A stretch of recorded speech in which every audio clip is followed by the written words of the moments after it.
معزز وقدر كل من محترم دوستان بزرگ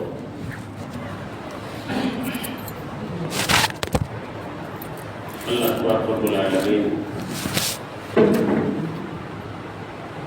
আমাদেরকে এই জমিনের বুকে মুক্তাসার হায়াত দিয়া সেবতে আদিয়ত নিজেদের ভিতরে চিন্তা করার জন্য পাঠিয়েছে। আমরা যেন আল্লাহর গোলাম হতে পারি। আল্লাহর গোলাম হওয়ার জন্য আল্লাহ তাআলা আমাদেরকে দুনিয়ায় পাঠিয়েছে এবং আদিয়তের সেবতের দাম আল্লাহর কাছে সবচেয়ে বেশি।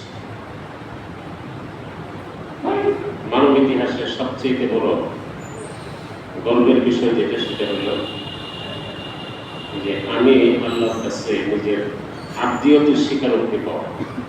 আল্লাহ যেন আমাকে বলে যে না, আমার বান্দা আসলে সে তার বন্দেগীর মাধ্যমে আমাকে খুশি করছে। হযরত সুলাইমান আলাইহিস সালাতু ওয়াস সালামকে আল্লাহ তাআলা সারা পৃথিবীব্যাপী রাজত্ব এবং বাদশাহত দান করছে এবং একজন মর্যাদা সম্পন্ন নবী ছিলেন। তো যেগুলি কল্পনা করাও মুশকিল, শানে নবুয়ত এটা তো ধরা ছোঁয়ার বাহিরের জিনিস। আল্লাহ তাআলা যাদেরকে ইন্তেখাব করছেন এই কাজের জন্য, শানে নবুয়তের জন্য, এটা তাদের জন্য কাজ। আমরা সেটা কল্পনা করতে পারি,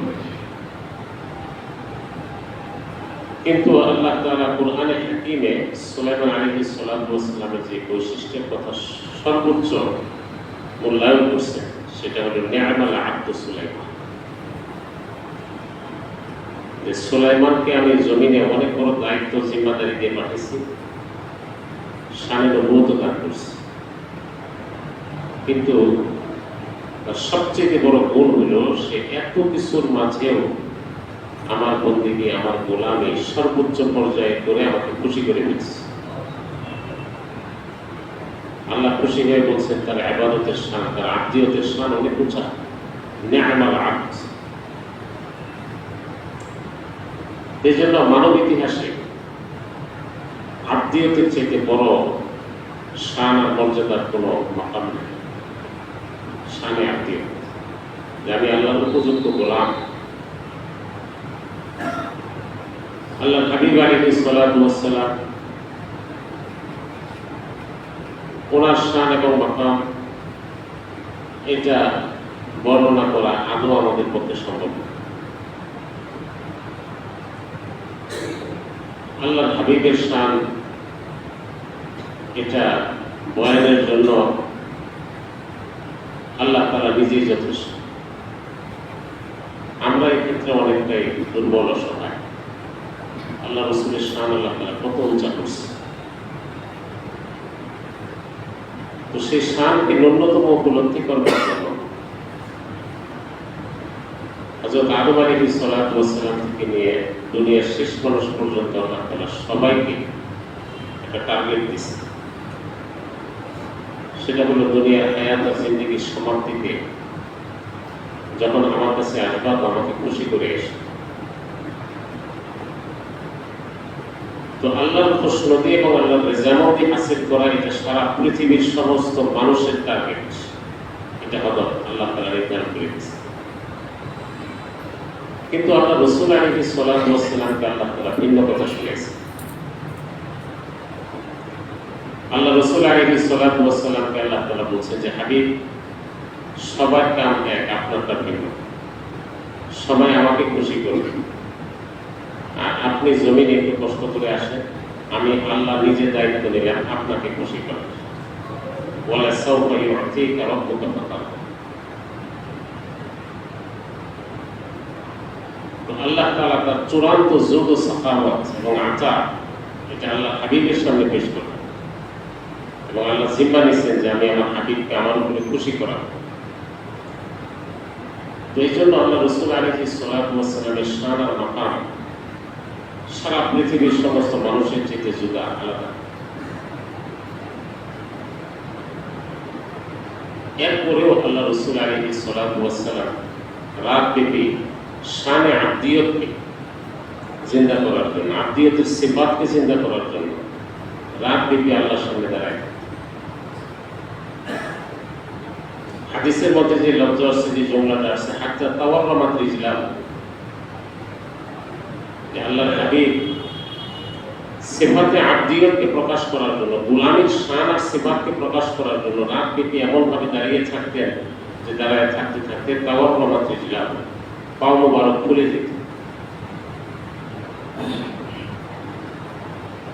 তো এমন আল্লাহ রাসূল আলাইহিস সালাতু ওয়াস সালামের আব্দিয়তের মশকের উপরে আম্মা জান যখন জিজ্ঞাসা করছেন যে আপনি তো সেই শানের মা তাকাদ্দামা মিন যামবিকা ওয়া মা তাআলা, তো এরপরও এত ইবাদত আছে।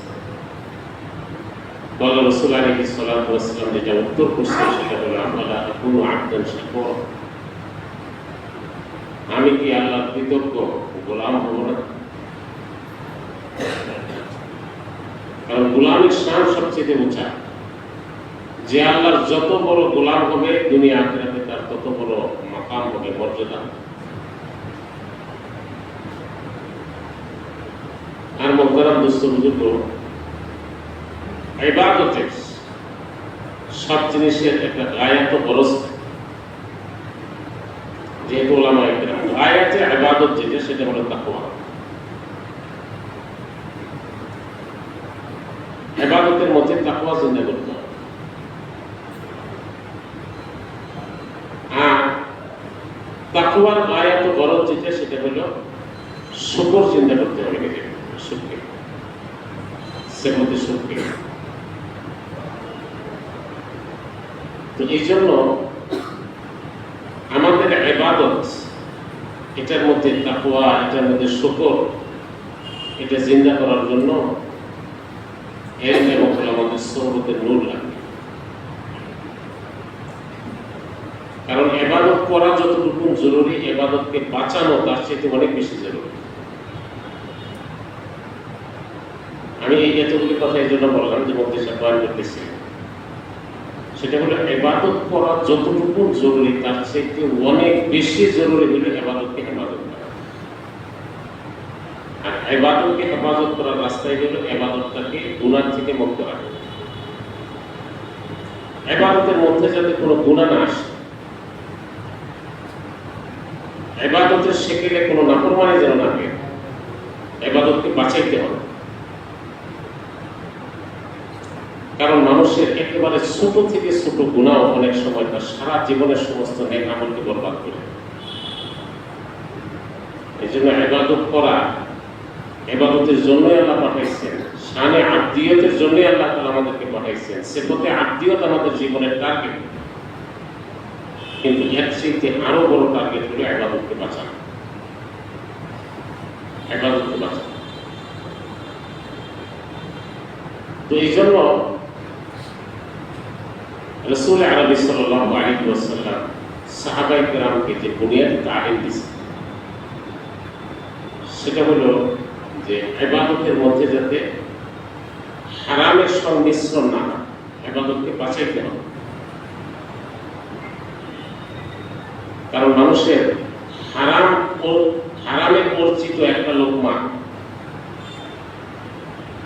হারাম দ্বারা অর্জিত একটা লোকমা, হারাম অর্জন দিয়ে একটা লোকমা মানুষের শরীরে প্রবাহিত রক্তটাকে এমন নাপাক করে দেয়, যেমন স্বচ্ছ পরিচ্ছন্ন পবিত্র পানি যদি পায়খানার ড্রেন দিয়ে পাস হয়, তাহলে স্বচ্ছ পবিত্র পরিচ্ছন্ন পানিটা পায়খানার সাথে মিশ্রিত হওয়ার কারণে যেমন নাপাক হয়ে যায়, হারামের একটা লোকমা মানুষের শরীরে প্রবাহিত রক্তটাকে ওরকম নাপাক বানায়,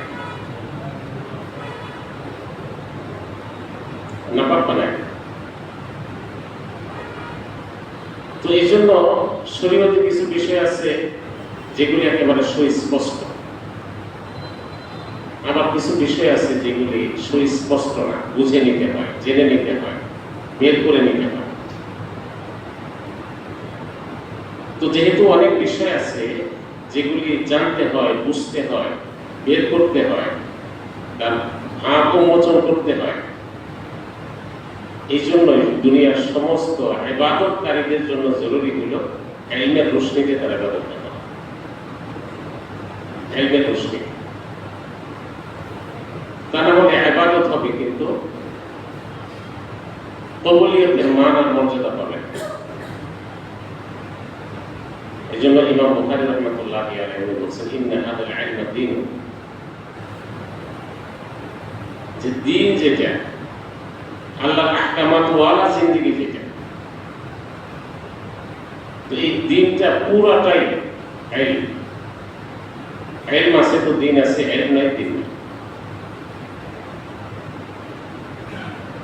মানুষের যে কোনো ইবাদত আল্লাহর কাছে কবুল হওয়ার জন্য মৌলিকভাবে, আমি সব বলতেছি না, মৌলিকভাবে তিনটা জিনিস অনিবার্য।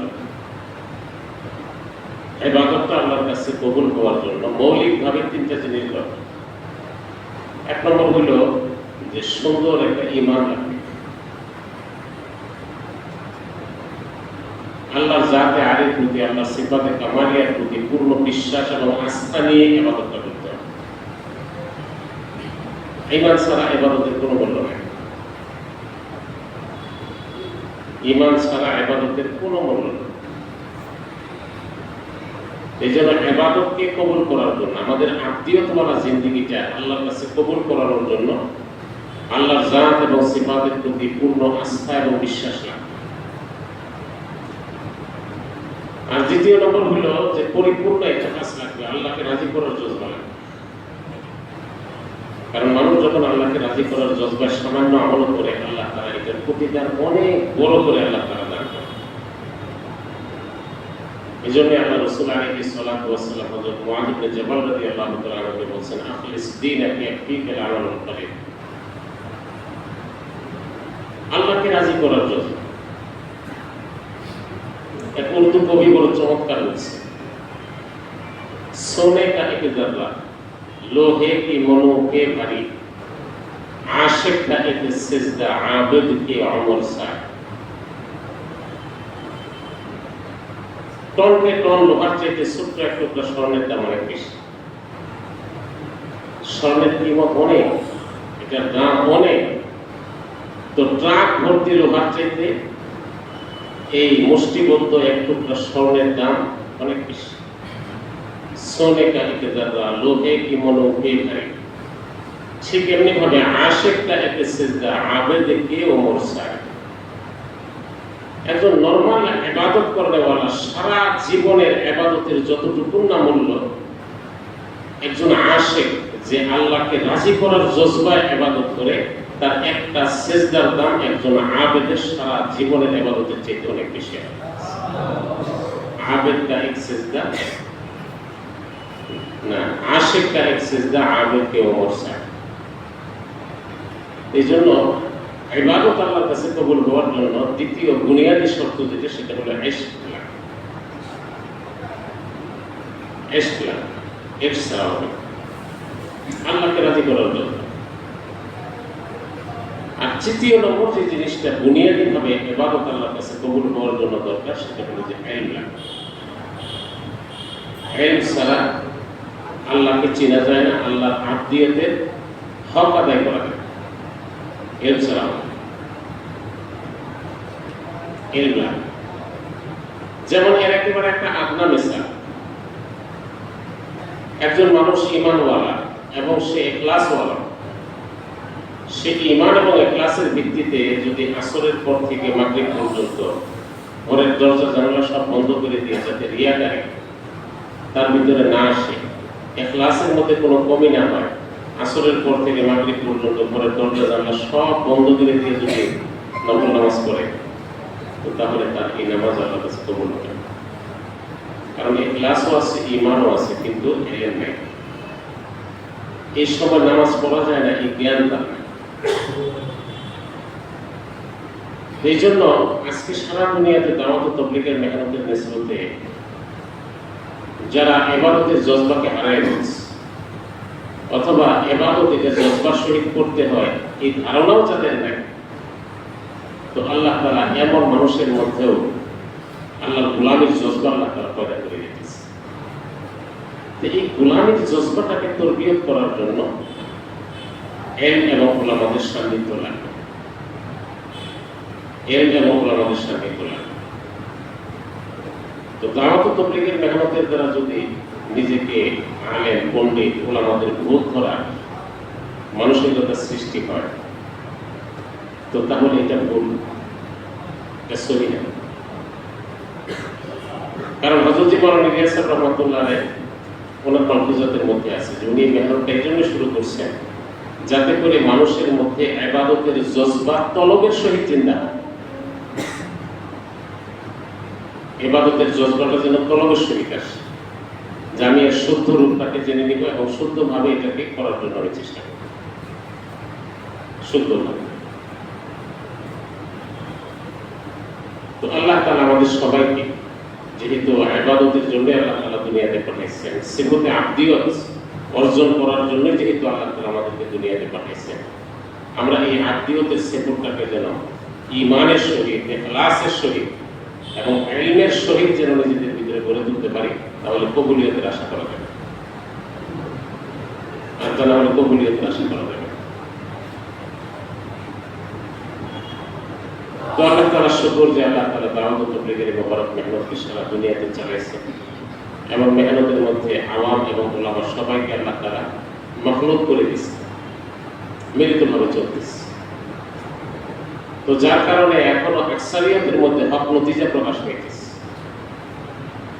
আকসারিয়তের মধ্যেই হক নতিজা আসতেছে।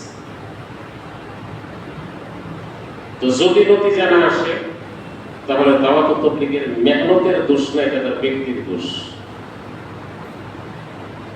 মেহনতের দোষ না, তার ব্যক্তির দোষ।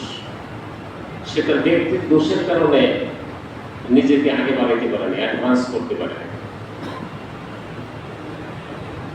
এই জন্য আল্লাহ তাআলা আমাদের সবাইকে দাওয়াত ও তাবলীগের এই মোবারক এবং আলিশান মেহনতের মধ্যে ইবাদতের জজবাকে জিন্দা করে ইলম এবং উলামাদের সোহবতে থেকে এই সোহবতের নূর নিয়ে যেন আল্লাহ তাআলা আমাদেরকে আবেদ হওয়া, শানে আবদিয়ত নিজেদের ভিতরে জিন্দা করার তৌফিক আল্লাহ তাআলা আমাদের সবাইকে দান করুন। তো এরপরে এই মাকসাদ হাসিল করার জন্য আমাদেরকে একটু গতিশীল করার জন্য আমাদের বড়রা বিভিন্ন রকমের অনুমান এবং ব্যানার সৃষ্টি করে রাখে, যাতে করে ওই অনুমান এবং ওই ব্যানারের উপরে আমরা একটু উৎসাহী হই এবং নিজেদের গাফলত, সুস্তি এই সব কিছু ঝেড়ে মুছে আমরা যেন সেই অনুমানকে সামনে নিয়ে আবার একটা নব উদ্যম নিজেদের ভিতরে সৃষ্টি করতে পারি। তো সেই উদ্দেশ্যেই দাওয়াত ও তাবলীগের মেহনতের আলমী হাইসিয়ত জগৎব্যাপী সবার ভিতরে সুস্থি এবং গাফলতকে দূর করে একটা নব উদ্যমে দাওয়াতের মোবারক মেহনতটাকে ইলমের রোশনীতে করার জন্য বড়রা দুইটা অনুমান প্রতি বছর কায়েম করে। এর মধ্যে একটা হলো পুরোনোদের জোর, যেটা ইনশাআল্লাহ ডিসেম্বরের 1 তারিখ থেকে 5 তারিখ পর্যন্ত উত্তরা 15 নম্বর সেক্টরের পরে দিয়াবাড়ি, সেখানে বিশাল ময়দান, ওই জায়গায় ইনশাআল্লাহ অনুষ্ঠিত হবে। আর এটা তো একটা অমুমিয়তের সহিত একটা অনুমান, এই খুসুসিয়তের সহিত একটা অনুমান, শুধু 3 জেলার সাথে অক্ষ লাগানো ওলামায়ে কেরাম। বাকি এর চাইতে আরো অমুমি হাইসিয়তে পুরো আলোককে সামনে রেখে যে অনুমান আমাদের সামনে, সেটা হলো আলমী ইজতেমা, যেটা টঙ্গীর ময়দানে আল্লাহ তাআলা কবুল করছে। তো এবছরও ইনশাআল্লাহ টঙ্গীর ময়দানে ফেব্রুয়ারির 2, 3, 4 3 দিন ব্যাপী ইজতেমা অনুষ্ঠিত। এই জন্য ইজতেমা এবং 5 দিনের জোর, পুরানোদের জোর, এই দুটাকে সামনে নিয়ে যদি আমরা জোরে শিরকত করা এবং সেখান থেকে কিছু অর্থ ফারেক করার জন্য যদি আমরা ইনশাআল্লাহ নিজেদের ভিতরে জজবা রাখি, তো তাহলে এই মেহনতের মধ্যে আমাদের যদি একটা উদ্যম সৃষ্টি হয়, তাহলে এটার আসর আল্লাহ তাআলা আওয়ামের মধ্যেও চিন্তা করবে। আমরা যা কল্পনা করবো তার চাইতেও আল্লাহ তাআলা অনেক বড় এবং বেশি নতিজা আল্লাহ তাআলা এই মেহনতের নিসবতে দান করবে। আল্লাহ তাআলা আমাদের সবাইকে যতটুকু জানলাম, বুঝলাম, শুনলাম তার চাইতে অনেক অনেক বেশি আমাদের সবাইকে আমল করার তৌফিক দান করুন। যে এখন ইনশাআল্লাহ মশওয়ারা হবে।